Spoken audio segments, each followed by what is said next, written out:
These latest headlines from ABC15 are sponsored by Lerner and Rowe Injury Attorneys. One call, that's all. Hello, I'm Megan Thompson with your afternoon update from ABC15 Arizona.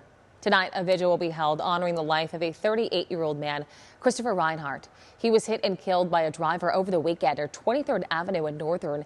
Phoenix police telling ABC15, well, they have tracked down the suspect. No charges have been filed. The family of that victim wanting answers. I just hate that my brother was out here and he died by himself without his family and without my mom. Phoenix police tell us they interviewed the suspected driver but found no signs of intoxication and did not make an arrest. However, they're not ruling out charges until that investigation is completed. In Tonopah, we're listening to locals concerned about a rise in property crime. They also say the Pima County Sheriff's Office is not doing enough to stop it. ABC15's Adam Klepp went out to the west part of the county to hear their concerns, and then he went straight to MCSO to see what can be done. Encampments like this one have popped up all over the Tonopah Valley, and people who live here say this is often where their stolen property ends up. I met with a group of people who live in Tonopah, including longtime resident Carrie Miller. We're seeing a lot of theft rings. She says theft in Tonopah has spiked since the pandemic and since cities in the valley have been cracking down on homelessness. Yes, extremely frustrating. In this parking lot, Devin Plank's 4x4 was taken. He filed a report with the sheriff's office, but also posted multiple times in a community Facebook page asking for help. And they did. They found it pushed into the bushes down the street. Devin isn't alone. The page has a constant stream of posts from people reporting stolen items. There's frustration that often it's the community helping to recover stolen property rather than the sheriff's office.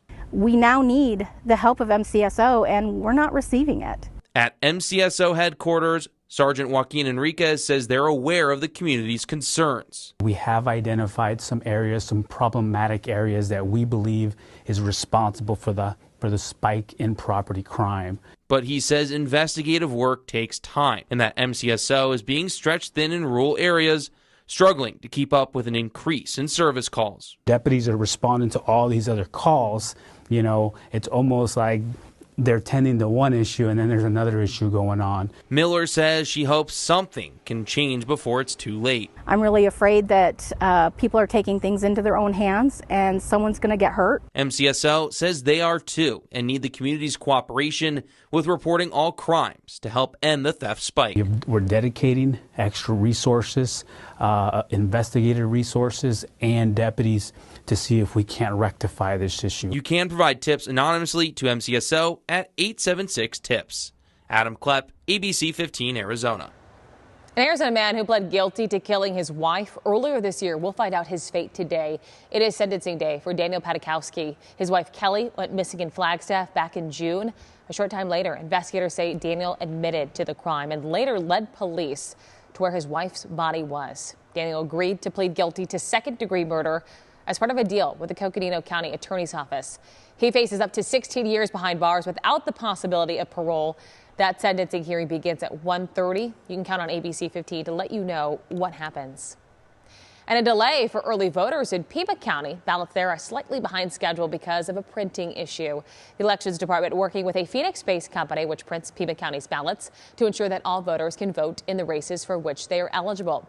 Because of a printing issue with the addresses, Pima County Recorder's Office and printing was halted. The Pima County Recorder's Office says ballots should hit mailboxes sometime after today. With your most accurate forecast, I'm meteorologist Jorge Torres. Finally, we are not talking about record heat for the first time in roughly 3 weeks. Starting off with temperatures in the morning in the mid-70s in the valley, heating up to 90 at midday, which is actually our average high for this time of year. And then we heat up into the mid-90s by the afternoon, calling for that high of 97 here in the metro. Northern Arizona, high staying in the 70s for areas like Flagstaff, Heber, and Show Low, too. 80s in Gila County with 90s across southern parts of the state. But notice the forecast keeping those temperatures on the cooler than average trend beginning later this weekend into the weekend. But today, high still above average at 97, but below the record of 103 set back in 1991. Here's your 7-day forecast. Again, temperatures dropping gradually over the next several days. 93 Thursday, 82 with a chance of rain at 40% early Friday morning. Flagstaff highs dipping into the 40s by Friday with a chance for some wintry weather for the early part of the weekend. Then we're back into the 50s and 60s for highs early next week. We will have another update tonight. Until then, get the latest news, weather, and traffic at abc15.com, or you can download our free ABC 15 mobile app. These latest headlines from ABC 15 are sponsored by Lerner and Rowe Injury Attorneys. One call, that's all.